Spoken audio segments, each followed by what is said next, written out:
টুয়ার রান্নাঘরে সকল বন্ধুদের স্বাগত জানাই।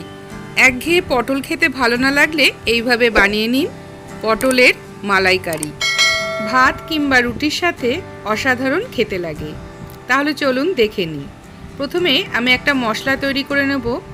4 টেবিল স্পুন নিয়ে নিচ্ছি নারকেল কোড়া, 2 টেবিল স্পুন চীনা বাদাম ভালো করে ধুয়ে তারপরে দিয়ে দিচ্ছি। জল না দিয়ে প্রথমে একবার গ্রাইন্ড করে নেব, তারপরে সামান্য জল দিয়ে মিশিয়ে আরও একবার গ্রাইন্ড করে নেব, তাহলে একদম মসৃণ একটা পেস্ট তৈরি হবে। নারকেলের পেস্টটা একটা বাটিতে ঢেলে রেখে দিচ্ছি। আর একটা মশলা তৈরি করে নেব। একটা গোটা টমেটো কুচো করে কেটে দিয়ে দিলাম, 2-3টে কাঁচা লঙ্কা দিয়ে দিচ্ছি, 1/2 ইঞ্চি মতন আদার টুকরো দিয়ে দিলাম। এবার দিয়ে দেব 1/4 টিস্পুন হলুদ গুঁড়ো, 1/4 টিস্পুন লঙ্কার গুঁড়ো আর 1/2 টিস্পুন ধনের গুঁড়ো, 1/2 টিস্পুন জিরের গুঁড়ো, সব দিয়ে আরও একটা পেস্ট তৈরি করে নেব। এখানে 10টা পটল নিয়ে নিয়েছি। পটলগুলো একটু সাদা দেখে নিয়েছি, আর সাদা পটলগুলো একটু কচি হয়।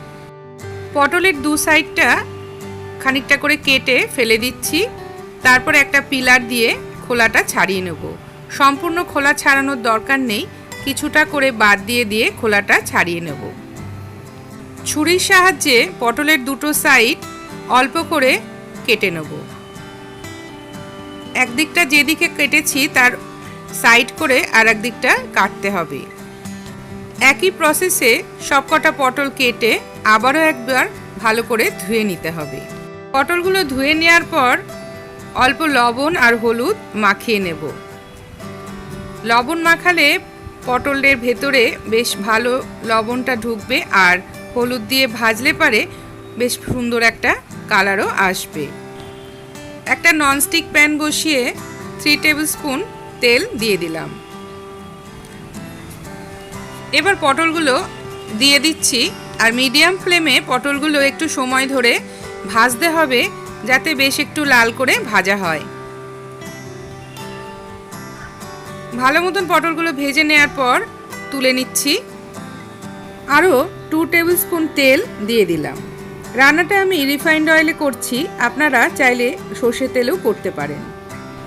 দিয়ে দিলাম একটা তেজপাতা, একটা শুকনো লঙ্কা, 2টো দারচিনি, 4টে লবঙ্গ আর একটা ফাটিয়ে নেওয়া ছোট এলাচ।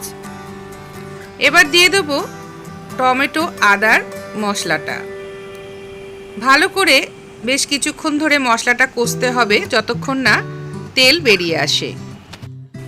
3-4 মিনিট ধরে মশলাটা কষানোর পর সুন্দর ভাজা হয়ে গেছে মশলাটা। এবার দিয়ে দেব এর মধ্যে নারকেলের পেস্ট। নারকেলের সাথে আমি চীনাবাদাম একসাথে পেস্ট করে নিয়েছি। আপনারা যদি মনে হয় এর বদলে কাজু বাদামও দিতে পারেন।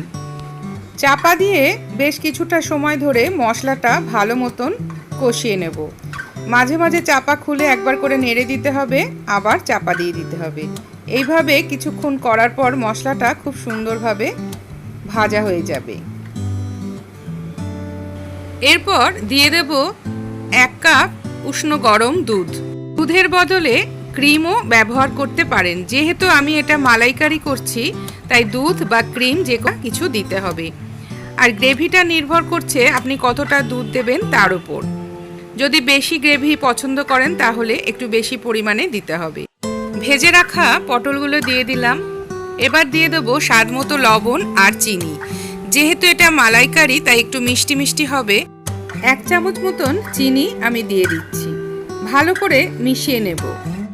পটলের ভেতরে বেশ নুন মিষ্টিটা ভালো মতন যাতে ঢুকে যায় আর সুন্দরভাবে গলে যায়, তার জন্য চাপা দিয়ে লো ফ্লেমে 5 মিনিট মতন আরও সেদ্ধ করব। 5 মিনিট পর খুব সুন্দর গ্রেভিটা তৈরি হয়ে গেছে, পটলটাও বেশ নরম হয়ে গেছে। এবার দিয়ে দিচ্ছি 1/2 টিস্পুন কাশ্মীরি লঙ্কার গুঁড়ো। এটা অপশনাল, সুন্দর একটা কালারের জন্য আমি ব্যবহার করেছি। 1/2 টিস্পুন দিয়ে দেবো গরম মশলা আর 1/2 টিস্পুন মতন ঘি। ভালো করে সব কিছু মিশিয়ে দেবো তারপরে আরও 2 মিনিট মতন চাপা দিয়ে রান্না করব। তাহলেই তৈরি হয়ে যাবে আজকের মালাইকারি। ভীষণই সুন্দর একটা কালার এসেছে আর দেখেই খেতে ইচ্ছে করছে। এবার গরম গরম ভাত বা রুটির সাথে পরিবেশন করে দেব। আপনারা দেখলেন পটলের মালাইকারি। কেমন লাগলো আপনারা কমেন্ট করে জানাবেন, আর ভালো লাগলে অবশ্যই বাড়িতে একবার ট্রাই করবেন। রেসিপি ভালো লাগলে লাইক ও সাবস্ক্রাইব করতে ভুলবেন না। আজকের মতন আসি বন্ধুরা, থ্যাংক ইউ।